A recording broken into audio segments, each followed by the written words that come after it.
Myself Shilpa Katole from SCS Girls Junior College, Paspavri, Nagpur.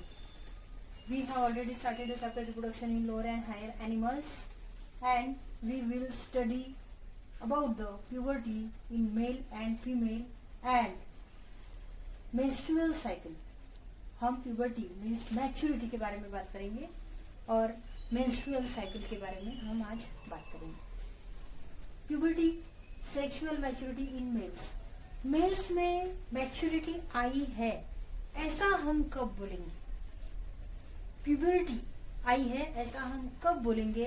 उसके कुछ symptoms, उसकी कुछ स्टेजेस हम लोगों को दी हुई है, तो वो हम यहाँ पर देखेंगे. Puberty is the age at which reproductive system become functional. Sex organs begin to produce gamete and sex hormones. अब प्यूबर्टी की एज है ऐसा हम कब बोलेंगे?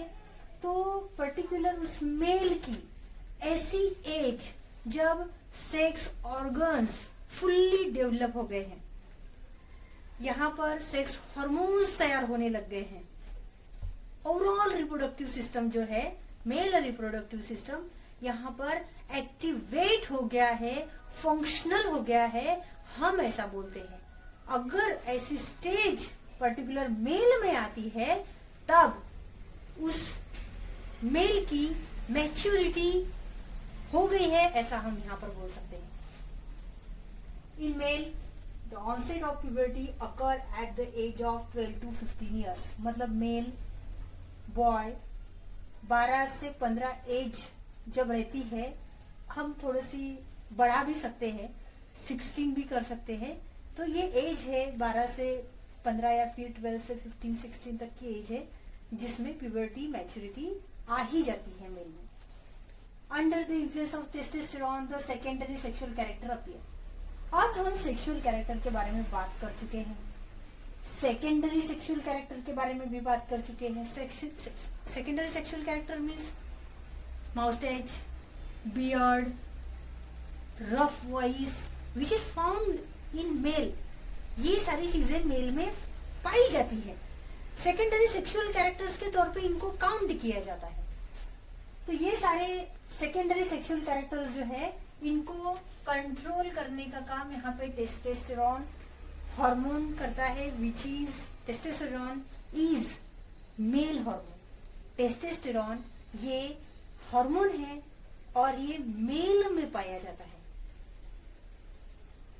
Thereafter, it remain functional throughout the life. और 15 एज तक उसकी मैच्योरिटी आ जाती है, प्यूबर्टी आ जाती है. लाइफ के एंड तक, जब तक उस मेल की डेथ नहीं हो जाएगी तब तक ये रहती है, प्यूबर्टी रहती ही है. इनमें सेक्स ऑर्गन्स एक्टिव ही रहते हैं, फंक्शनल ही रहते हैं, स्पर्म प्रोड्यूस करने की कैपेसिटी उनमें डेथ होने तक थ्रू आउट द लाइफ पाई जाती है. Now puberty, sexual maturity in females. हम यहाँ पर बात करेंगे अब प्यूबर्टी, मैच्योरिटी फीमेल में कब आती है और किस तरह से पाई जाती है, हम आज इसके बारे में यहाँ पर पढ़ेंगे. Puberty is the age at which internal reproductive organ reach maturity. Similarly हम प्यूबर्टी इन मेल में भी पढ़ चुके हैं. जब रिप्रोडक्टिव सिस्टम फंक्शनल बनता है तब प्यूबर्टी हो गई है या फिर मैच्योरिटी आ गई है, हम यहाँ पर बोल सकते हैं. The reproductive system become functional at puberty. Obviously reproductive system जो है वो फंक्शनल हो जाएगा. It is characterised by the onset menstrual cycle also called as menarche which usually occur at the age 10 to 14 years. अब female के reproductive system में थोड़े ज्यादा चेंजेस हैं. अब फीमेल में प्यूबर्टी या फिर मैच्योरिटी आ गई है, हम कब बोलेंगे? 10 to 14, 15 ईयर्स तक फीमेल में मेंस्ट्रुअल साइकिल पाई जाती है, शुरू हो जाती है. उनकी लाइफ में 10 से 15 ईयर तक मेंस्ट्रुअल साइकिल शुरू हो जाती है. और जब फर्स्ट टाइम यहाँ पर मेंस्ट्रुअल साइकिल आती है तो वहां पर पर्टिकुलर उस फीमेल चाइल्ड या फिर फीमेल गर्ल जिसको बोल सकते हैं हम, वो मैच्योर्ड हो गई है, रिप्रोडक्टिव ऑर्गन जो है वहां पे फंक्शनल हो गए हैं, ऐसा हम यहाँ पे बोल सकते हैं। और इसी कंडीशन को यहाँ पर मिनार्ज भी बोला जाता है, which usually occur at the age 10 to 14 years। 10 to 14 years की एज तक 15 पकड़ सकते हैं, यहाँ पर मेंस्ट्रुअल साइकिल स्टार्ट हो जाएगी। Ovaries are stimulated by gonadotropin from anterior pituitary, that is follicle stimulating hormone and luteinizing hormone। अब ओवरी होती है फीमेल में, रिप्रोडक्टिव ऑर्गन जो है वो ओवरी है। ओवरी में गोनेडोट्रोपिन्स जो है उसके द्वारा यहाँ पर कुछ हार्मोन्स सिक्रीट किए जाते हैं, जिसको पिट्यूटरी ग्लैंड वहां पे गाइड कर रही है, ऐसा हम यहाँ पे बोल सकते हैं। तो ये hormones, gonadotropin hormones, follicle stimulating hormones और ल्यूटिनाइजिंग हार्मोन्स, ये दो हार्मोन्स ऐसे हैं जो ओवरी में पाए जाते हैं। पिट्यूटरी ग्लैंड है जो कंट्रोल कर रही है, गोनेडोट्रोपिन उसके अंडर में आता है और गोनेडोट्रोपिन तैयार करता है दो hormone, follicle stimulating hormone and luteinizing hormone. इसको FSH भी बोला जाता है और ल्यूटिनाइजिंग को LH हार्मोन भी बोला जाता है। However, unlike in male, the mature female show cyclic changes in their reproductive system, menstrual cycle। Male में मेंस्ट्रुअल साइकिल नहीं होती है, जबकि फीमेल में रिप्रोडक्टिव साइकिल पाई जाएगी। रिप्रोडक्टिव साइकिल जब शुरू होती है, मेंस्ट्रुअल साइकिल शुरू होती है, उस कंडीशन को हम यहाँ पे मिनार्ज बोलेंगे। These cycles continue up to menopause. अब यहाँ पर क्या होता है, मेंस्ट्रुअल साइकिल शुरू तो हो रही है लेकिन ये बंद भी होगी, पर्टिकुलर एक एज आने के बाद ये स्टॉप भी हो जाती है। और जब स्टॉप होती है तो उसके बाद पर्टिकुलर वो फीमेल किसी भी चाइल्ड को जन्म नहीं दे सकती। तो हम सीधा सीधा ऐसे बोल सकते हैं कि जब तक मेंस्ट्रुअल साइकिल कंटिन्यू है पर्टिकुलर फीमेल की लाइफ में, तब तक वो बच्चे को जन्म दे सकती है। जब मेनोपॉज आ जाएगा, जब उसकी लाइफ में मेंस्ट्रुअल साइकिल का रोल खत्म हो जाएगा, स्टॉप हो जाएगी, उसके बाद वो किसी भी बच्चे को जन्म नहीं दे सकती। This normally happen at the age 45 to 50 years। मतलब मेनोपॉज, ये जो मेनोपॉज है, reproductive cycle, menstrual cycle stop होने की एज जो है वो 45 से 50 years है। अगर कोई फीमेल 45 के ऊपर हो जाती है, उसकी एज 45 प्लस में आ जाती है, तो वो कभी भी मेनोपॉज में एंट्री कर सकती है। मेंस्ट्रुअल साइकिल उसकी लाइफ में कभी भी स्टॉप हो सकती है। The period from menarche to menopause is called as reproductive age of the female. अब हम बता चुके हैं कि मेनार्ज से लेके मेनोपॉज तक, मतलब मेंस्ट्रुअल साइकिल स्टार्ट होने से खत्म होने तक का पीरियड जो है, ये पीरियड है रिप्रोडक्टिव एज। इस पीरियड में वो फीमेल कभी भी मां बन सकती है। इसके दूसरा हिस्सा जो है मेनोपॉज के बाद वाला या फिर मेनार्ज के पहले वाला, ये एज बिल्कुल ब्लैंक है। इस एज में उसके रिप्रोडक्टिव ऑर्गन्स जो है एक्टिव नहीं रहते, ऐसा हम बोल सकते हैं। मेनार्ज के पहले तो वो ऑर्गन मैच्योर ही नहीं हुए थे, प्यूबर्टी ही नहीं आई थी, और मेनोपॉज के बाद वो वर्क करना ही छोड़ देते हैं। वहां पर मेंस्ट्रुअल साइकिल पूरी तरह से स्टॉप हो जाएगी। The female is unable to bear children by natural method after menopause. Menopause के बाद by natural condition, by natural method, यहाँ पर फीमेल किसी भी बच्चे को जन्म नहीं दे सकती। It shows secondary effect of menopause like osteoporosis, means bones become weaker and increase in blood cholesterol, blood में कोलेस्ट्रॉल बढ़ जाना, and hot flushing, sweating, palpitation, means चेहरा लाल हो जाना या फिर बहुत धड़धड़ करना जिसको बोलते हैं, या फिर घबरा जाना, ठीक है, और स्वेटिंग मतलब पसीना वगैरह ज्यादा आना, ये मेनोपॉज के सिम्टम्स है, ऐसा हम यहाँ पे बोल सकते हैं। Now we will start the menstrual cycle. Menstrual cycle is also known as ovarian cycle because cycle is completed in the ovary or takes place in the ovary. Menstrual cycle is most important part for the board examination. Board examination के हिसाब से बहुत important part है. Menstrual cycle is characteristic feature of primate including human, monkey and ape. Primates में चाहे वो monkeys हो, human being हो, एप्स हो, सब में कॉमन कैरेक्टरिस्टिक है मेंस्ट्रुअल साइकिल होती ही है। It involve a series of cyclic changes in the ovary and female reproductive tract mainly in the uterus. अब इसके कुछ चेंजेस होते हैं जो ओवरी में होते हैं और कुछ चेंजेस जो है वो रिप्रोडक्टिव ट्रैक्ट में होंगे और कुछ चेंजेस जो है वो यूटेरस में भी पाए जाएंगे। Menstrual cycle in human last for 28 day. 28 day होने के बाद ये साइकिल वहां पे स्टॉप हो जाती है और 28 डे के बाद जब वहां पे ब्लीडिंग स्टार्ट होती है तो वहां से फर्स्ट डे काउंट होता है। The day are numbered from first day of blood flow in menstrual cycle period. Menstrual period जो होता है उसका ब्लीडिंग का फर्स्ट डे होता है, वो मेंस्ट्रुअल साइकिल का फर्स्ट डे काउंट किया जाता है। A series of event occur regularly in female after every 26 to 30 days throughout the childbearing period of about 32 years.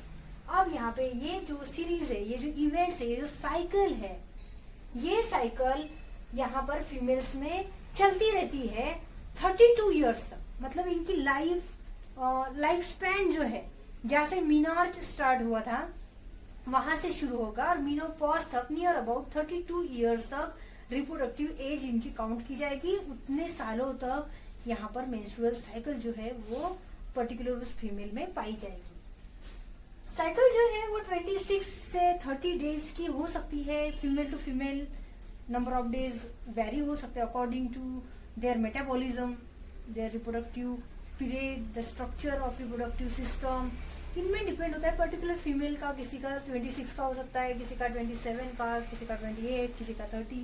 ऐसी साइकिल की डेज की जो उनका पूरा पीरियड है, ऐसा हम बोल सकते हैं। यहाँ पे साइकिल का पूरा पीरियड यहाँ पर फीमेल टू फीमेल थोड़ा यहाँ पे चेंज हो सकता है, लेकिन हम जनरली 28 डे काउंट करके चलेंगे। Menstrual cycle consists of a series of changes that takes place in simultaneously in the ovary and uterine wall, that is endometrium, stimulated by the different concentration of gonadotropin like FSH and ALH.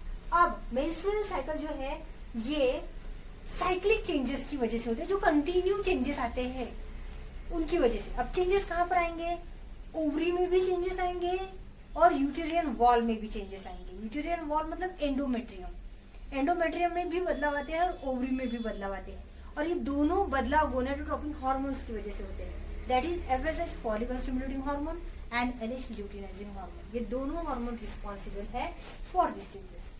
Follicle stimulating hormone promote the maturation of ovarian follicle and secretion of estrogen leading to the ovulation, while luteinizing hormone stimulate development of corpus luteum and secretion of the progesterone.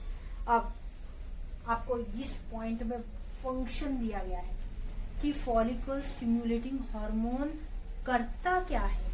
तो follicle stimulating hormone जो है ये follicle को mature करने का काम कर रहा है।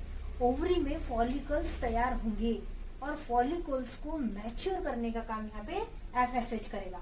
उसके साथ ही एस्ट्रोजन हार्मोन है, उसको प्रोड्यूस करने का काम भी FSH करता है,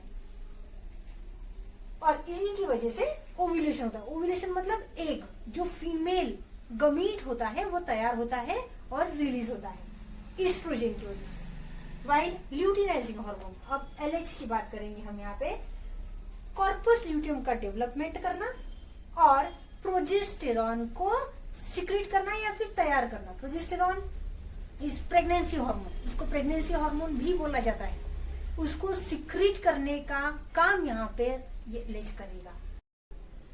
now the cycle is divided into 4 phases. Cycle जो है ये 4 फेजेस में यहाँ पे डिवाइड की गई है, जिसमें फर्स्ट फेज है menstrual phase. The beginning of this cycle is taken as a first day where menses और loss of blood near about 45 to 100 ml takes place. It lasts for approximately 5 days. Number of days may be vary. तो यहाँ पर menstrual cycle में क्या बोला गया है कि ये ऐसी फेज है जिसमें ब्लीडिंग होगा। नंबर ऑफ डेज यहाँ पे चेंज हो सकते हैं। अप्रोक्सीमेटली 5 डेज दिया है, 3 से 7 डेज हो सकते हैं।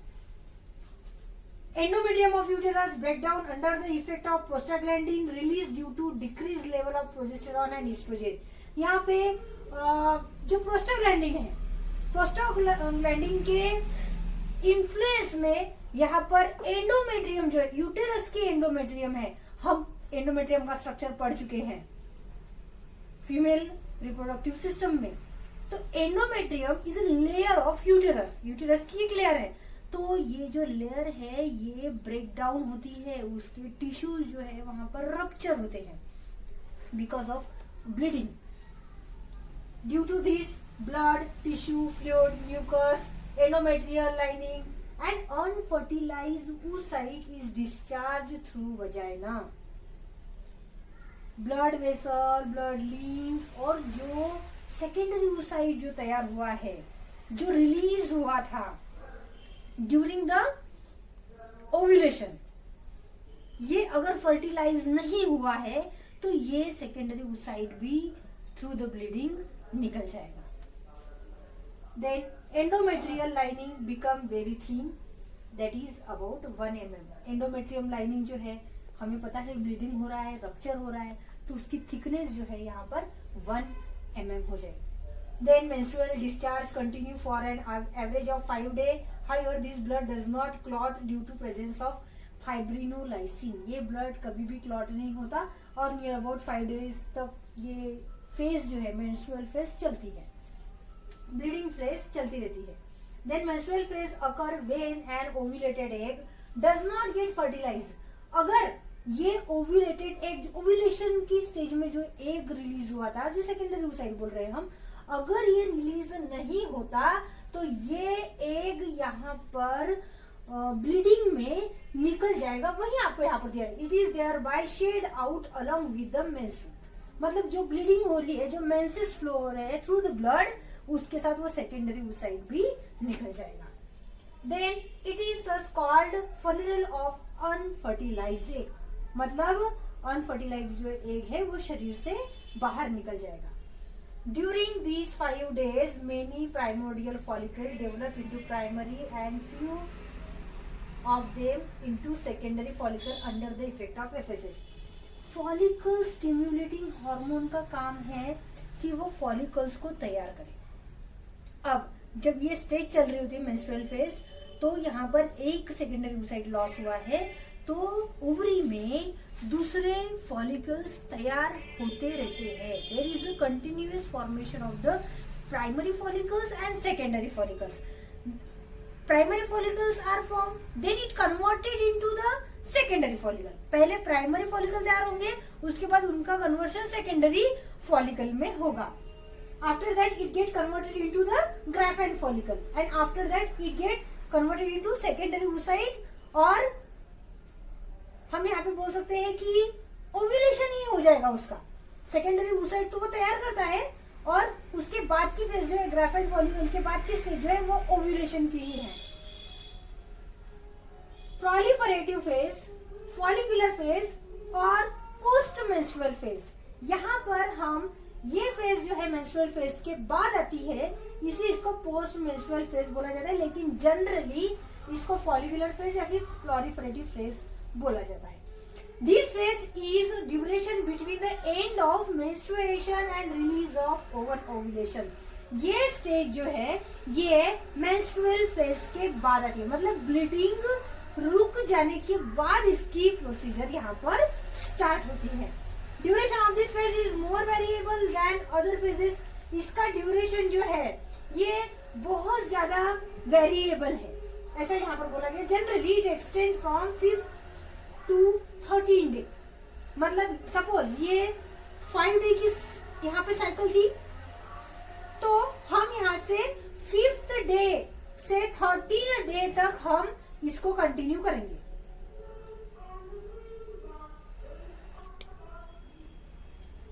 Now, a few 6 to 12 secondary follicle proceed to develop, but usually one of them develop into a graphene follicle, mature follicle।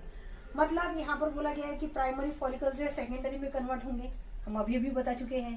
Secondary follicles number उनके 6 to 12 दिए हुए हैं, 6 to 12 सेकेंडरी फॉलिकल्स हो सकते हैं, और इनमें से कोई एक जो है वो ग्राफाइन फॉलिकल यहाँ पर बनेगा, और ओव्यूलेशन जब होगा उसमें वो पार्ट लेगा। मतलब सेकेंडरी oocyte जो तैयार कर रहा है, जो एग सेल तैयार कर रहा है, ओव्यूलेशन के दौरान वही सेल वहां से रप्चर, ओवरी रप्चर करके वो बाहर आएगा।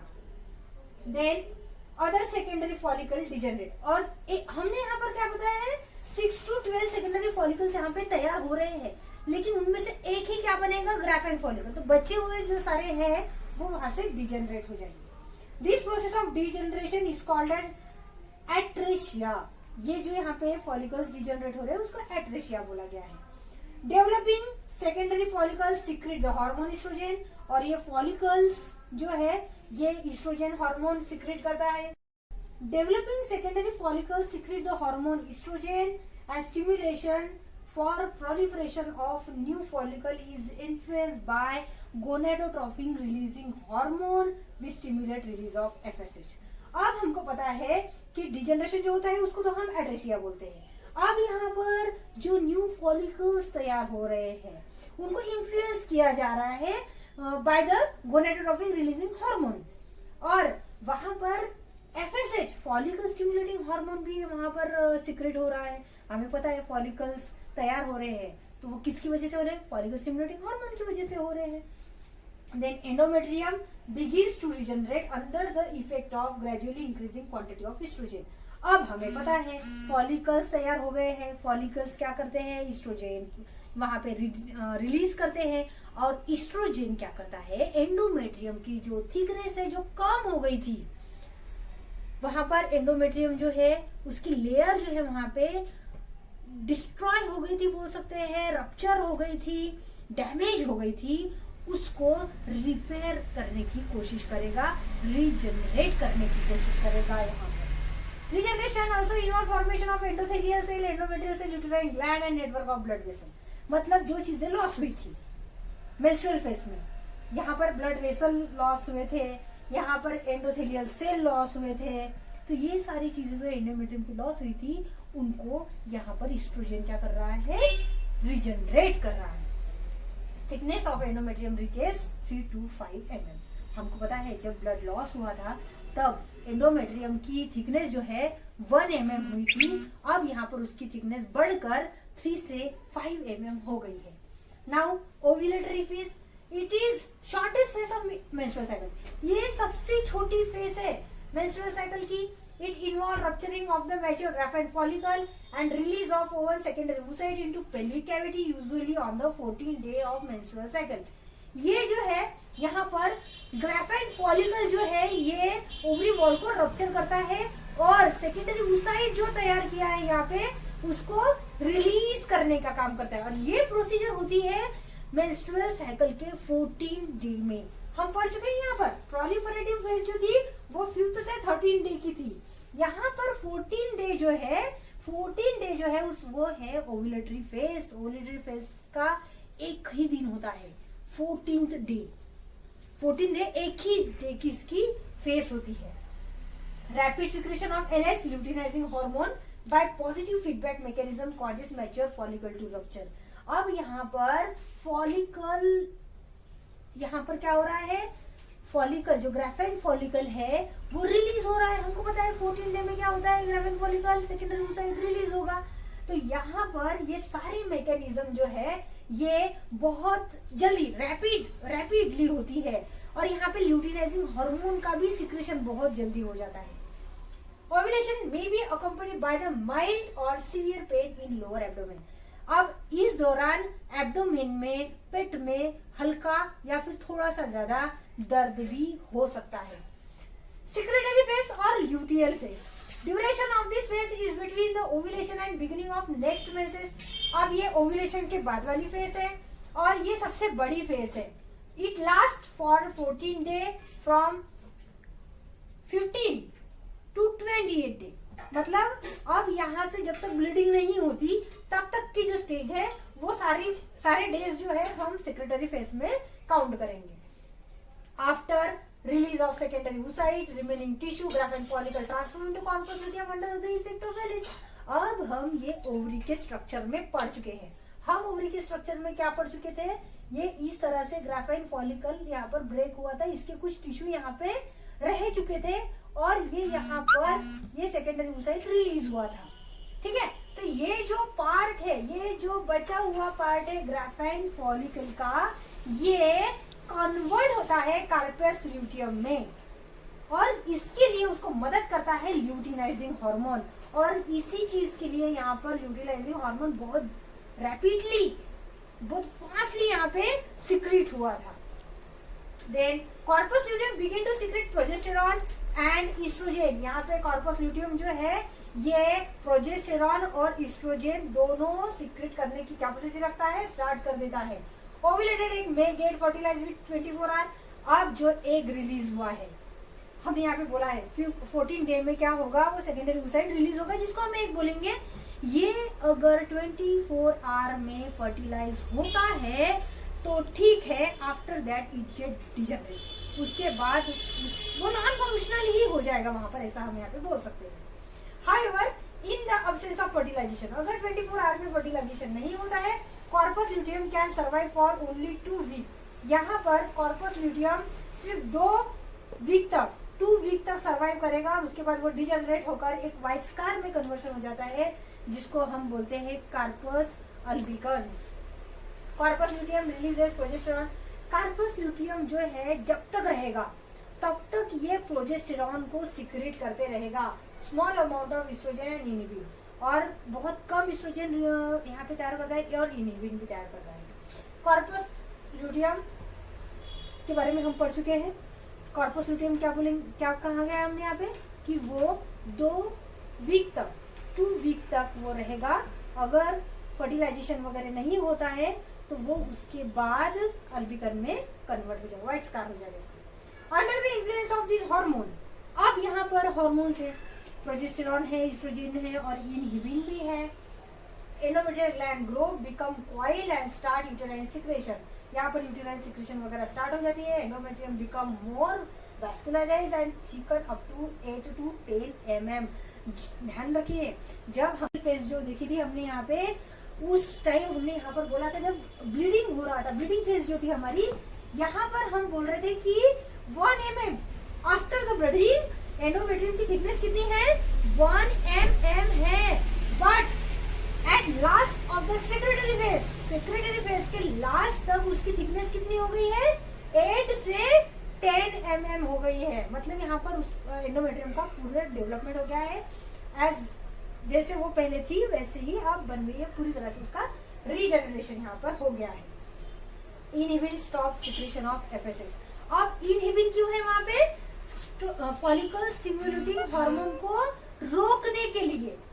Then these changes are necessary for fertilisation and subsequent implantation. और ये सारी चीजें होना बहुत जरूरी है। कॉर्पस ल्यूटियम का रुकना जरूरी है, उसका प्रोजेस्टेरॉन, एस्ट्रोजन और इनहिबिन को मतलब सिक्रेट करना जरूरी है, क्योंकि अगर इस टाइम में वहां पर प्रेगनेंसी रह जाती है, फर्टिलाइजेशन हो जाता है, तो वहां पे प्रोजेस्टेरॉन का काम पड़ेगा।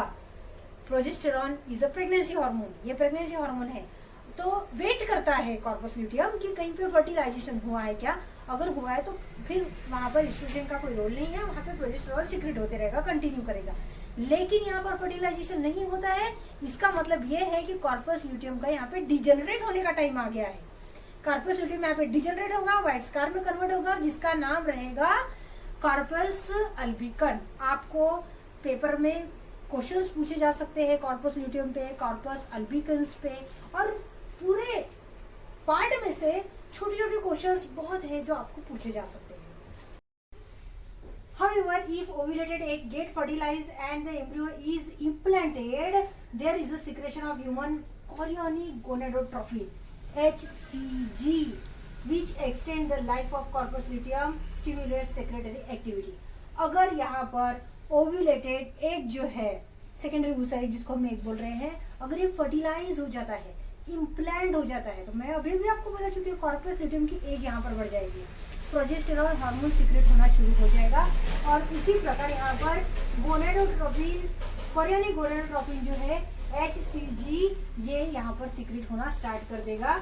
और ये HCG का होना, presence of HCG in maternal blood means जो भी लेडी है उसके बॉडी में अगर HCG कोरियनिक गोनेडोट्रोपिन अगर वहां पर सीक्रेट हो रहा है और urine is a indicator of pregnancy. Blood में तो वो प्रेजेंट है लेकिन वो यूरिन में भी प्रेजेंट रहेगा।